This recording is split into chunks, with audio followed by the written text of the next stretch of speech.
All right, I think we're live. I'm not really going to wait for anybody because I don't know who's coming, right? So welcome to my kitchen. My name is Lisa, and this is Keeping It Real, Cooking with Lisa. But this one is a little different. This is of cooking and hope for Heidi Allen. So when you share this on social media or wherever you go, it's hashtag hope for Heidi Allen. 12 days of live cooking on YouTube. And there is also a blog, and that is in the notes. So let's get this serious here. All right. Ta-da! This is the first one. So as we progress, these will get easier because everything's a little bit different. I'm used to going live on Facebook using my phone, and I'm going live on YouTube and using the computer. So you'll have to bear with me. And I did allow the chat to be open. So feel free to use that.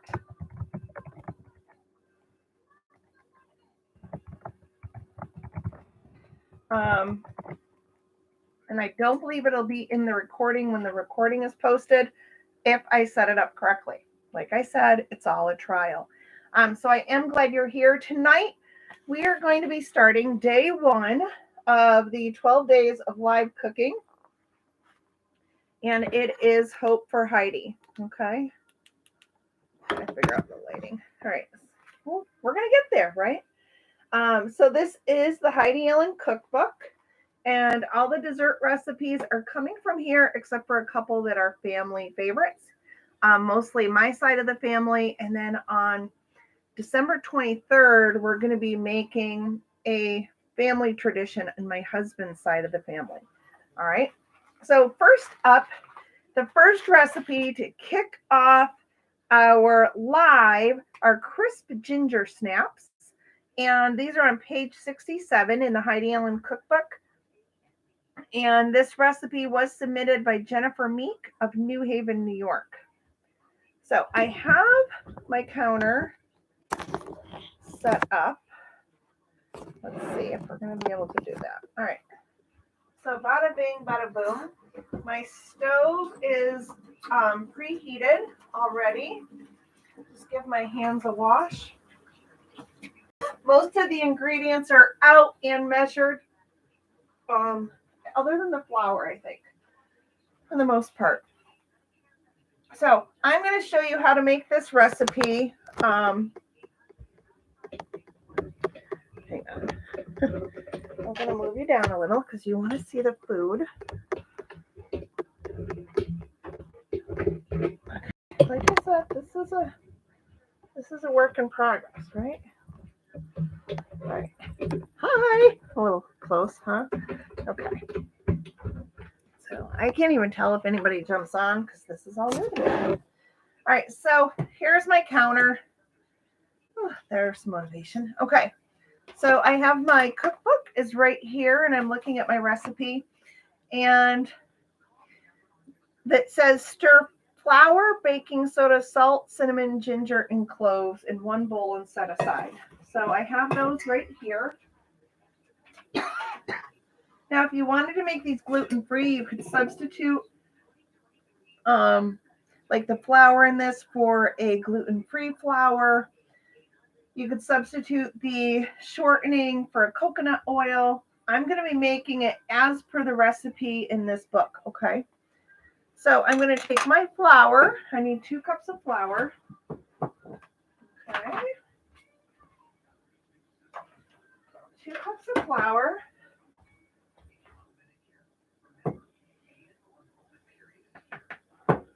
1, 2, okay. So I have my 2 cups of flour. I'm going to set this out of the way. All right. 2 cups of flour. Then we need the baking soda and the salt. We need 2 teaspoons of baking soda. 1, 2. And then a 1/4 teaspoon of salt. And this is my nifty 4-in-1 measuring spoon, so I get to use the same one to do everything. A teaspoon of ground cinnamon and a teaspoon of ground ginger and a 1/4 teaspoon of cloves. So what I'm going to be using is my Epicure gingerbread spice from Epicure, because this is cinnamon, cloves, and ginger. And I'm just going to do a little spoon and a little more. This makes a good smoothie too. All right, and put that in there. And then we're just going to give it a little stir. All right, so I'm just stirring the flour with the cinnamon and the sugar, or the cinnamon and the ginger, cloves, baking soda, flour. Okay, so we're going to just set this aside, it says. I'm just making sure it gets mixed really well. It smells really good. All right. And then what we're going to do is cream together the shortening. And I warmed my shortening up. So we're going to cream together the shortening and the sugar in a bowl until it's light and fluffy.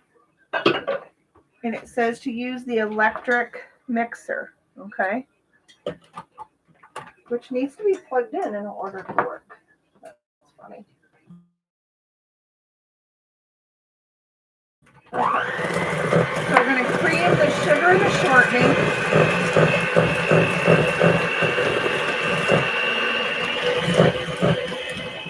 Until light and fluffy. If you're wondering why am I doing live cooking demos on YouTube, it's so that more people can catch a live and reach more people for Hope for Heidi. So if this is your first time watching any of my cooking demos, this will be a little different for you because I'm going to be sharing about our family, about my sister. My sister was 8 years old and was kidnapped while working alone at the local convenience store. And that was April 3rd, 1994. And she remains missing today. One thing also remains the same. We will never, ever give up hope of finding Heidi. And she is always remembered. So, one of the favorite things to do during the holidays, as with probably many, many families, is to bake. Okay.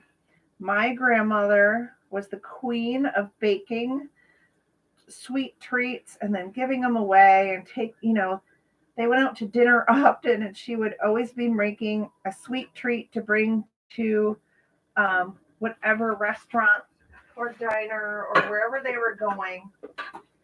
Grandma always arrived with fresh baked cookies and breads and that. So when I was trying to figure out, I wanted to mix some of my favorite things. Like I love to write, and I miss working on my blog. I love to cook and bake, be in the kitchen, and I love to share hope and encourage other people. So I thought by doing the live cooking demos here on YouTube, I could kind of mix it all together, share Heidi with more people, our family, while also doing those things that I love to do. And of course, my family didn't care because they're going to be able to eat all this deliciousness all the time, right? So right now I'm just mixing in the flour a little at a time.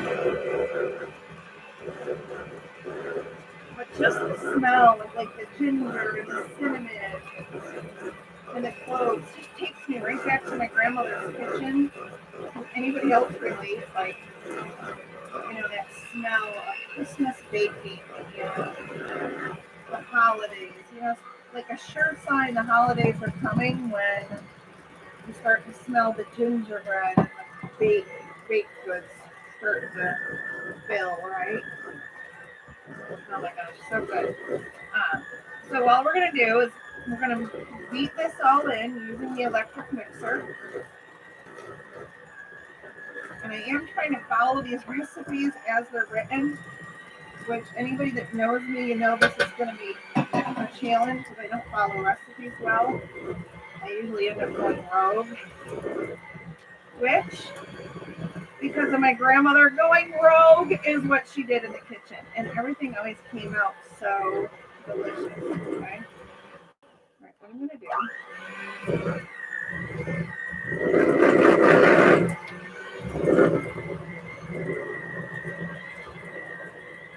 I am going to switch to the spoon because I can. All right. So I'm going to set this somewhere over here for a minute. Okay. So we're just going to take our gingerbread and I'm just going to use my spoon and kind of really get that nice. And then the next step, once this is nice and together, we are going to roll it into balls and roll it in sugar, okay? Which is fun to do. And then we're going to put it on baking sheets for, what did it say, 12 minutes? Yeah, 375 for 12 minutes. Okay. And it says just to roll them in sugar, but I'm going to do a sugar cinnamon mix. I'm going to get some gloves.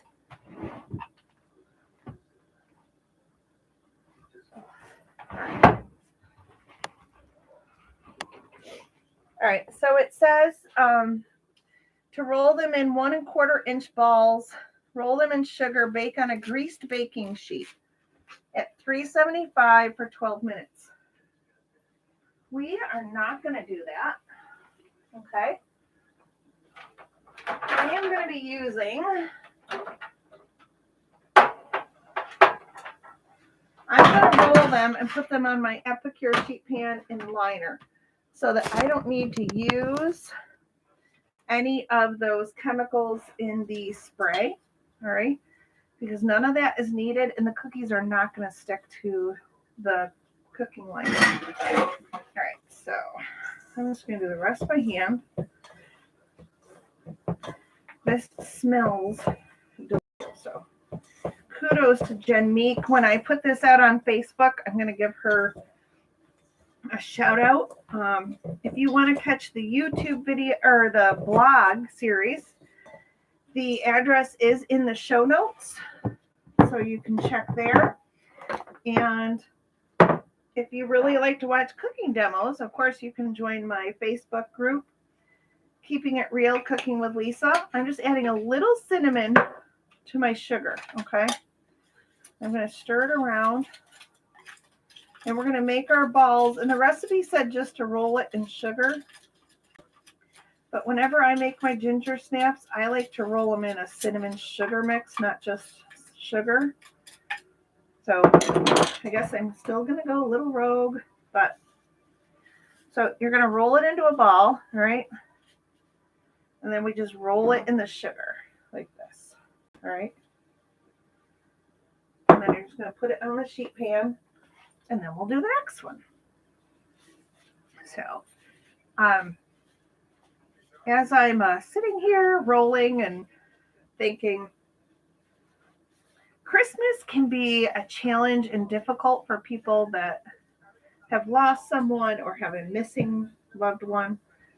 And sometimes it's just hard to express that stress and how you're feeling. And so, if you know somebody that's recently lost someone within the last year, even the first couple holidays can be a challenge. The first one, I think, often is a little more difficult than the others.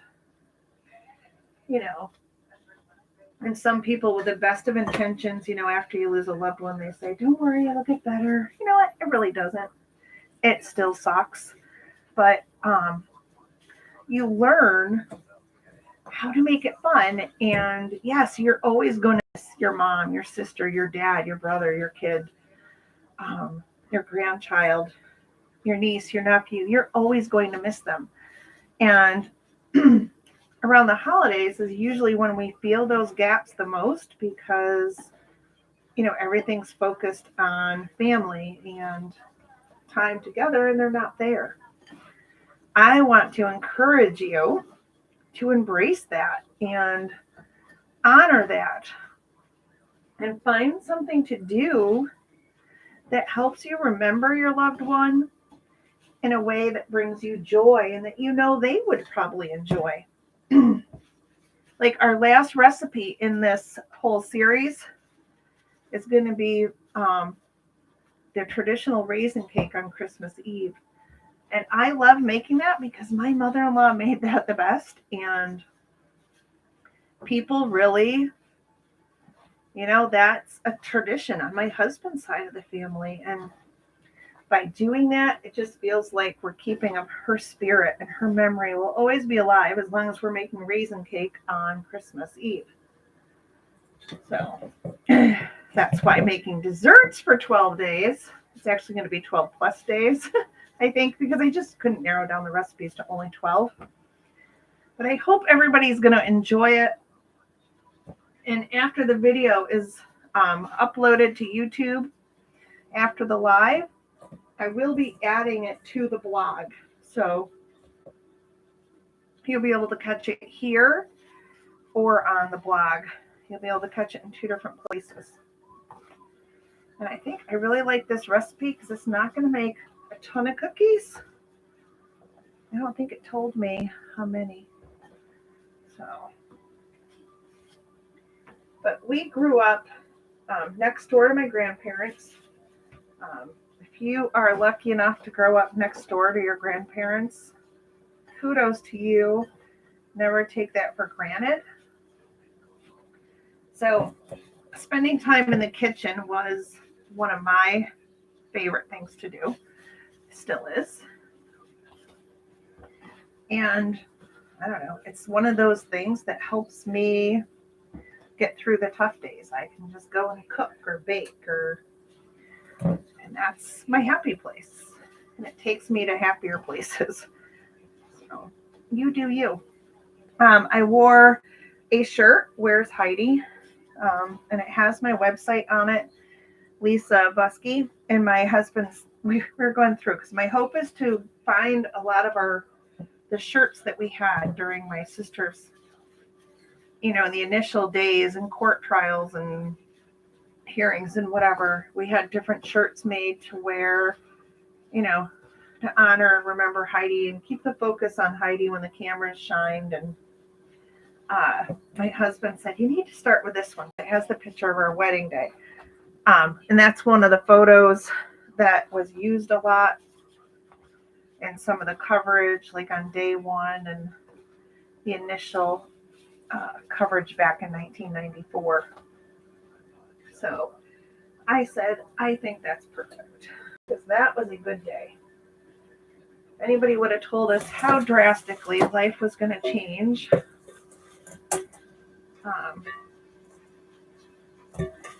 7-8 months later, I would have never believed it. Never. So I got my last cookie. All right.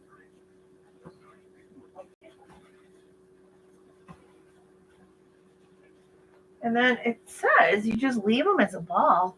You don't push them down. And I'm just going to cover this up because we're going to need cinnamon and sugar for some of our other recipes. So I'm just going to leave that mix.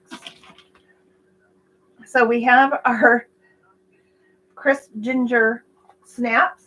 They need to go in the oven for 12 minutes.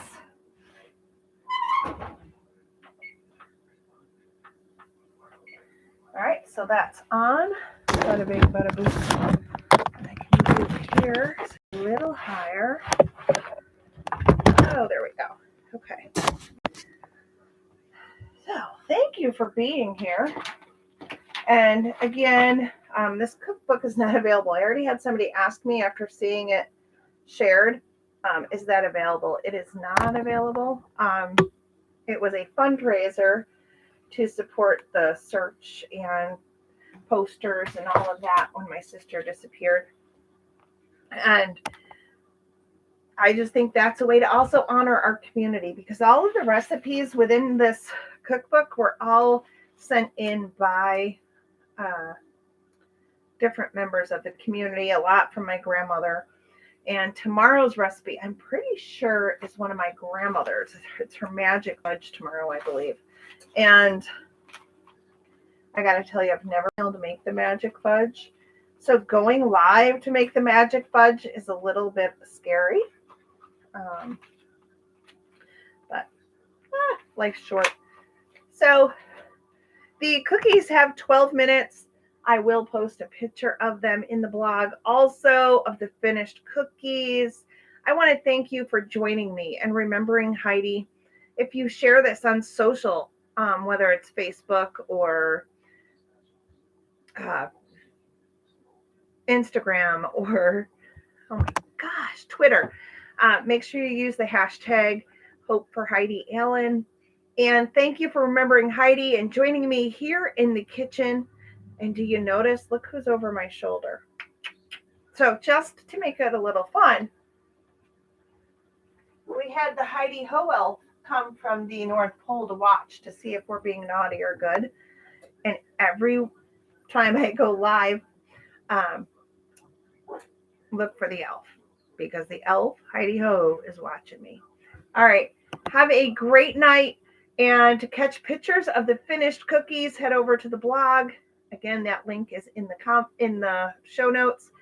And thank you so much for being here and remembering Heidi and coming into the kitchen. What better place to gather than in a country kitchen? I'm Lisa, keeping it real, cooking with Lisa.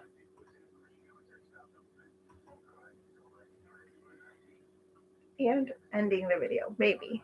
I told you, it's a trial.